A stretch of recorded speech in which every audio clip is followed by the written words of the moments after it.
देखो प्रश्नावली समझाता हूँ। आपने पहला उदाहरण और दूसरा उदाहरण किया, आज हम तीसरा उदाहरण देखते हैं। 1.5 मीटर लंबा एक प्रेक्षक एक चिमनी से 28.5 मीटर की दूरी पर है। उसकी आंखों से चिमनी के शिखर का उन्नयन कोण 45 डिग्री है। तो चिमनी की लंबाई ज्ञात कीजिए। चिमनी की क्या ज्ञात कीजिए? लंबाई ज्ञात कीजिए। ध्यान से देखो, आपको इसमें बच्चों चिमनी की लंबाई नहीं दी गई, आपको ऐसा दिया गया है प्रेक्षक है। प्रेक्षक का मतलब ये व्यक्ति है, उसकी हाइट है 1.5 मीटर, 1.5 मीटर, और वह किसी चिमनी से 28.5 मीटर की क्या खड़ा है? दूरी पर खड़ा है। 28.5 मीटर क्या है? दूरी पर खड़ा है। और चिमनी के शिखर का औसत कोण कितना है? 45 डिग्री है। तो आपको चिमनी की क्या ज्ञात करनी है? ऊंचाई ज्ञात करनी है। ध्यान से समझो इस क्वेश्चन को। देखो, ये आपकी कोई चिमनी है और इस चिमनी से 28.5 मीटर की दूरी पर एक यहाँ पर प्रेक्षक खड़ा है। यहाँ पे एक प्रेक्षक खड़ा है। बराबर डाउट, ये चिमनी है, ये इसकी यहाँ से दूरी है, यहाँ पर कोई प्रेक्षक खड़ा है और इसकी आपको ऊंचाई दी गई है कितनी? 1.5 मीटर। जो बात दी गई है उसको आप आराम से लिखो। और इसकी बीच की दूरी दी गई आपकी 28.5 मीटर। और यह चिमनी का क्या है? आपका शिखर है। ये चिमनी का क्या है? आपका शिखर। अब एक बात सुनो ध्यान से, ये प्रेक्षक खड़ा है तो प्रेक्षक की आंख तो यहां से होगी, प्रेक्षक की आंख तो यहां पर ही है। और इस शिखर का उन्नयन कोण कितना है आपका? शिखर का उन्नयन कोण आपका 45 डिग्री। कितना डिग्री आपका? 45 डिग्री। ये 28.5 है, ये 28.5 बच्चों, ये भी कितनी आएगी आपकी? 28.5 मीटर आ जाएगी। ठीक है बच्चों, ये आपकी 1.5 है, तो यहां से लेके ये दूरी भी कितनी आएगी आपकी? 1.5 मीटर आएगी। इसको आप नामांकित करते हो। यहाँ पर ए बिंदु आया, बी, या का सी, या का डी, और यहाँ पर क्या आ गया बच्चों? ई। आपकी चिमनी तो पूरी ए ही है, चिमनी तो आपकी पूरी ए ही है। इससे ये कोई प्रेक्षक दूरी पर खड़ा है, तो आप ए से लेके बी तक की दूरी कितनी मानते हो? एक्स में। कितनी मानते हो आप? एक्स में। तो आपकी पूरी चिमनी है, आप पूरी चिमनी की आपकी ऊंचाई कितनी आगे बताओ? x प्लस 1.5 मीटर आगे। कोई डाउट नहीं इसमें? कोई डाउट नहीं? ये आपकी चिमनी है, इससे कोई दूरी पर कोई प्रेक्षक खड़ा है, इस प्रेक्षक की 1.5 मीटर ऊंचाई है। इस प्रेक्षक, इस शिखर से इस प्रेक्षक की आंख के द्वारा उन्नयन कोण 45 डिग्री है। माना कि चिमनी की ऊंचाई, माना चिमनी की ऊंचाई कितनी है बच्चों आपकी? देखो आपकी चिमनी है AB plus A, AB plus BE है। देखो AP और प्लस क्या है? BE metre. जो ये आ गई आपकी x प्लस 1.5 मीटर।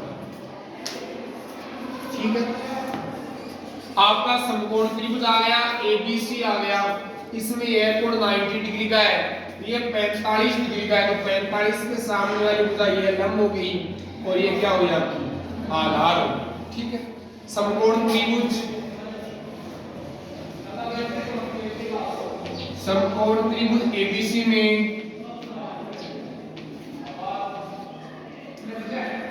त्रिभुज हम लेते हैं tan थीटा। tan थीटा बराबर क्या होता है आपका? लंब बटे आधार होता है। लंब यहाँ पर AB है, आधार यहाँ पर क्या है बच्चों आपका? BC है। आधार यहाँ पर क्या है? BC है। थीटा का मान 45 डिग्री है, यह आ गया tan 45 बराबर यहाँ पर x आ गया, यहाँ पर आ गया 28.5। 28.5।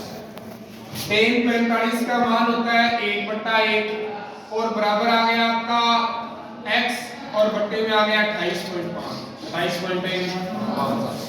सरल करते हो तो इसमें x बराबर कितना आ गया आपका 28.5 मीटर, क्योंकि आपने मतलब गुणा कर लिया, तो x को 1 से गुणा कर लिया, x है 28.5 को 1 से गुणा कर लिया 28.5, यहाँ पर आपके पास x का मान आ गया। ठीक है,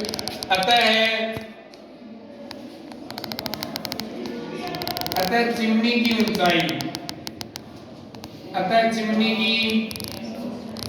ऊंचाई आपकी x प्लस 1.5 मीटर, x का मान लिख दीजिए 28.5 प्लस 1.5 और ये आपकी आ गई 30 मीटर। कितनी आ गई आपकी? बोलो कोई डाउट? सरल सा क्वेश्चन है, आपको सिर्फ भाषा पढ़नी है, इसका अच्छा सा एक चित्र बनाना है, नामांकित करना है कि क्या चित्र में दिया गया है, उसके अनुरूप चलना है, आपका उत्तर आ जाएगा। ठीक है, अगला क्वेश्चन देखते हैं, ये भी अच्छा क्वेश्चन है, ध्यान से पढ़ो। पहली प्रश्न की भाषा पढ़ो, भाषा पढ़ने में यदि आपको 2 मिनट लगती है तो आप लगाइए 2 मिनट। प्रश्न की आप रूपरेखा देखिए, प्रश्न आपको किस दिशा में ले जा रहा है। यदि आप भाषा के अंदर आप भाषा नहीं पढ़ोगे, जल्दबाजी करोगे तो आपका उत्तर गलत हो जाएगा, आपका उत्तर गलत हो जाएगा। तो भाषा को आप ध्यानपूर्वक पढ़ो। ये क्वेश्चन इस तरह के है, उन पर है सब भाषा, ही भाषा से चित्र बनते हैं। इसमें कोई यहाँ पर कोई ऐसा सूत्र नहीं कि एक ही सूत्र लगेगा, एक सूत्र लगा दो, मान लिख के उत्तर निकाल दो, कोई पता नहीं चलता एक सूत्र लगाना है। सूत्र हम तभी लगाएंगे जब आपका चित्र सही होगा। चित्र कब सही होगा? जब आप उसको भाषा को क्या करोगे, अच्छी तरह से पढ़ोगे। देखो उसको पढ़ते हैं। भूमि के एक बिंदु P से एक 10 मीटर ऊंचे भवन के शिखर का उन्नयन कोण 30 डिग्री है। भवन के शिखर पर एक ध्वज को लहराया गया है और P से ध्वज का उन्नयन कोण 45 डिग्री है। ध्वज दंड की लंबाई बिंदु P से भवन की दूरी भी ज्ञात कीजिए। अब मेरी बात ध्यान से सुनना। एक आपका भवन है, एक आपका क्या है? भवन है। भवन के ऊपर एक ध्वज लगाया गया है, तिरंगा। एक भवन है, उसके ऊपर एक तिरंगा लगाया गया है। 10 मीटर, क्या बोल रहा है? 10 मीटर ऊंचे भवन। इस भवन की ऊंचाई कितनी है? 10 मीटर है और उसके ऊपर एक ध्वज लगाया गया है, उसकी ऊंचाई नहीं दी गई आपको। और इस भवन से कुछ दूरी पर एक व्यक्ति खड़ा है। कुछ दूरी पर क्या खड़ा है? कोई एक व्यक्ति खड़ा है। अब ये बोल रहा है कि भूमि का कोई बिंदु P है। भूमि का कोई बिंदु क्या है? P है। उससे यूनियन कोण भवन के कितनी डिग्री का बढ़ रहा है? 30 डिग्री का बढ़ रहा है। और जो आपका ऊपर ध्वज लगा है, उसके शिखर से उस बिंदु P का यूनियन कोण कितना बढ़ रहा है?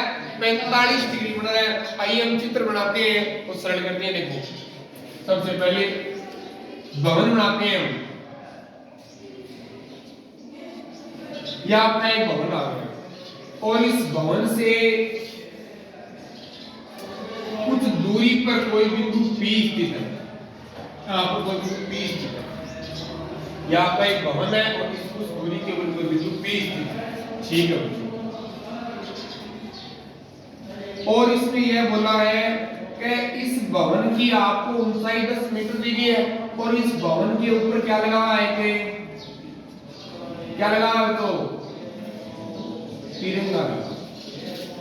इस तरह से भी तिरंगा, ठीक है, ध्वज लगा हुआ है। तो इस भवन के शिखर से इस बिंदु P का यूनियन कोण कितना है? यूनियन कोण है बच्चों 30 डिग्री। कितना है बच्चों? 30 डिग्री। ये आपको बोला है यूनियन कोण। अब सुनो, भवन के शिखर पर एक ध्वज को लहराया गया है और P से ध्वज का यूनियन कोण, ये बिंदु P है, इसका ये ध्वज है, उसका यूनियन कोण कितना है आपका? 45 डिग्री है। तो ये आपका कितना आ गया बच्चों? 45 डिग्री। बोलो बोलो, बोलो नहीं है।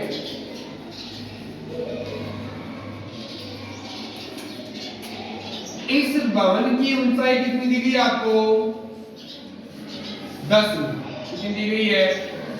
इस भवन की आपको ऊंचाई 10 मीटर दी गई है। ध्वज की ऊंचाई नहीं दी गई है। ध्वज की ऊंचाई मान लेते हैं कितनी? 1 मीटर मान लीजिए। ये आ गई आपकी 1 मीटर। इस ध्वज की ऊंचाई आपकी 1 मीटर। और इस भवन से बिंदु P की दूरी है या आप कितना मान लीजिए बच्चों? x metre. ये कितनी आ गई? या आपका भवन है या आपका ऊपर क्या है? ध्वज है। इससे कुछ दूरी के ऊपर बिंदु भूमि की सतह है, इस वहां पर कोई बिंदु P स्थित है। भवन का अवनीय कोण 30 डिग्री है, ध्वज का अवनीय कोण 45 डिग्री है। आपको इस ध्वज की ऊंचाई और इस भवन के पास बिंदु से बिंदु P के बीच की आपको दूरी पूछी है। आइए हम इसको सरल करके देखो। अब यहां से लेके पूरी ऊंचाई ये कितनी आ गई? h और 10 आ गई। कितनी हो गई आपकी? 10 प्लस h हो गई। 10 प्लस से h मीटर आ गई। नामांकित कीजिए इसको। a बिंदु आ गया, b c और ये आपका कौन सा आ गया बच्चों? d आ गया। ठीक है, a b c d हो गया ना। ठीक है, आपने माना क्या चीज? ध्यान सुनो। माना कि ध्वज की ऊंचाई, आपने ध्वज की ऊंचाई कितनी मानी बच्चों? h मीटर मानी। आपने क्या? h metre. ठीक है, दूसरी आपने मानी है कि भवन से बिंदु P के बीच की दूरी कितनी है? x metre. याद रखिए। सबसे पहला काम करेंगे हम समकोण त्रिभुज लेंगे बी सी और डी। इसमें कोणीय कोण 30 डिग्री है। यह आपका लंब है, यह आपका आधार है। ये लंब है, यह आपका क्या है? आधार है। इससे हम क्या करेंगे? ज्ञात करेंगे। ठीक है बच्चों, इसे हम ज्ञात करते हैं। ये आपका लंब आ गया, ये आपका आधार आ गया। समकोण त्रिभुज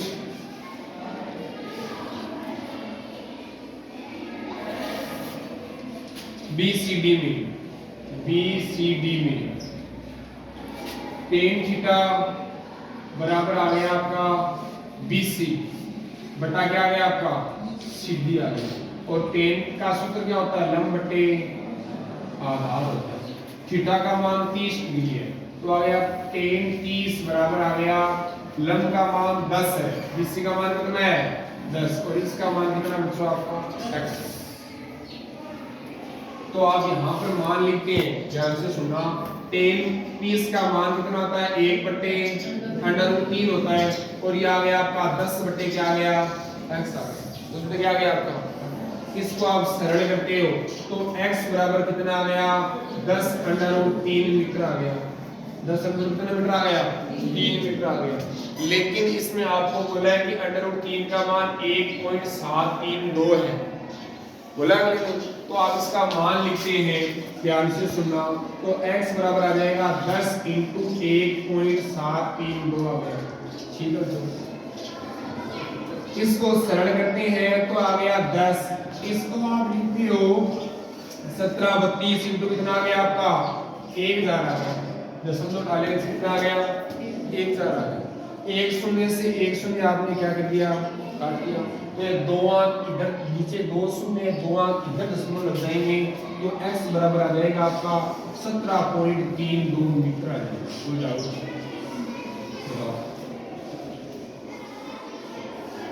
x का मान आ गया। ठीक है, उसके बाद में हमें क्या याद करेंगे? ध्वज की ऊंचाई याद करेंगे। क्या याद करेंगे? ध्वज की ऊंचाई। ध्वज की ऊंचाई याद करते हैं, पूरा त्रिभुज लेते हैं, ए सी और डी लेते हैं। तो देखो समकोण त्रिभुज, समकोण त्रिभुज है ए सी डी में tan थीटा बराबर सूत्र क्या होता है आपका? लंब बटे आधार होता है। लंब यहाँ पर कितना है? AC है। लम यहाँ पर AC है आपका, और आपका आधार कितना है आपका CD, आपने आधार ले लिया, CD ले लिया।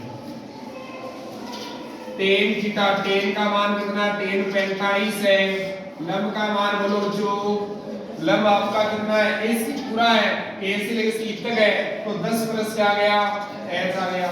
यहाँ पर लिखेंगे 10 प्लस H बट्टे CD का मान कितना है बताओ, CD यहाँ पर X है, CD यहाँ पर क्या है, X है। आप 17.32 भी लिख सकते हो, 17.32 भी लिख सकते हो, और आप यहाँ पर कितना लिख सकते हो, 10√3 भी लिख सकते हो, आपकी इच्छा है, आप कुछ भी लिखो। तो यहाँ पर आप 10√3 लिखते हो एक बार के लिए, 10√3, यहाँ पर आपने लिख लिया 10√3 लिख दिया, ठीक है। tan 45 है, tan 45 का मान कितना होता है, 1/1 होता है, और ये आ गया 10 प्लस H आ गया, और बट्टे में कितना आ गया आपका 10√3 आ गया, 10√3। इसको वजन गुणा करके ये आ गया 10 प्लस H बराबर आ गया 10√3 आ गया, 10√3 आ गया, 3 आ गया। 10 को आप उधर भेजते हैं तो H का मान आ जाएगा 10√3 माइनस कितना आ गया, 10 आ गया। इन दोनों में 10 है, 10 को आप क्या ले लीजिए, कॉमन ले लीजिए। 10 को आप कॉमन लेते हैं तो आपका आ गया √3 माइनस 1 आ गया, √3 माइनस कितना आ गया, यहाँ पर √3 का मान लिख सकते हो आप, यहाँ पर √3 का मान लिखते हो, ये 10 आ गया, यहाँ पर मान लो 1.732 माइनस 1 आ गया। इसमें से 1 घटाओगे तो आपके बचेंगे 10 इंटू 0.732 बचेगा आपका, 10 इंटू 0.732 बचेगा। अब आपको पता है 10 से गुणा होगा तो दशमलव इधर आ जाएगा, एक आ इधर आ जाएगा। देखो ये भी कैसे आते हैं, मैं आपको समझाता हूँ, ध्यान से सुनो मेरी बात। ये आपने लिखा 10, इसका आप दशमलव उठाएंगे तो आपके कितने आएंगे, 732/1000 आएंगे, और आपने शून्य से शून्य को क्या कर दिया, काट दिया, तो आपका H का मान है, H का मान कितना आ गया, 7.32 मीटर आ गया। कितना आ गया, 7.32 मीटर आ गया। और H है क्या, H है आपकी ध्वज की ऊंचाई, क्या है आपकी ध्वज की ऊंचाई। हम लिखेंगे कि अतः है, यहाँ पर स्थान नहीं है, आप लिख लेना कि अतः है ध्वज की ऊंचाई कितनी है, 7.32 मीटर, और भवन से बिंदु P के बीच की दूरी कितनी है आपकी, 10√3 मीटर, या आपकी 17.32 मीटर है। तो इसी प्रकार के डाउट है दोनों शुरू में, तो आप इनको अच्छी तरह से आप लिखोगे।